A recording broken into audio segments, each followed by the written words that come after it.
Barangay Council o Barangay Tibalog nagkapahigayon kita o committee hearing, committee meeting para sa paghatag o higayon sa atuang mga eskwelahan nga matabangan sila nga makakanda o spiritual enhancement o spiritual teaching. Naghangyo kita sa atong mga ginikanan labi na gyud sa atuang mga religious sector nga magtabang sa paghatag og edukasyon sa atong mga kabataan nga ma-enhance pa nato ang ilahang spiritual para mahadlokon sa Ginoo. Ingon pa si Kapitan Jubico Tay Amar, ang mga panghitabo karon sa atong mga kabataan kinahanglan na kitag tabang sa atong labaw makagahom.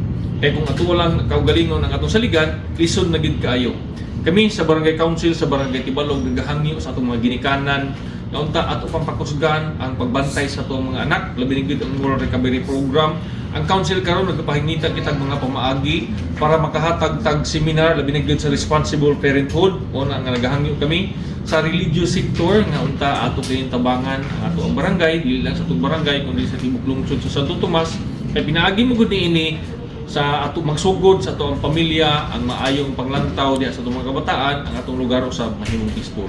Kaya natong tanan uban sa Barangay Council o Barangay Tibalog, mag-iusa kita para sa kalinaw sa atong barangay.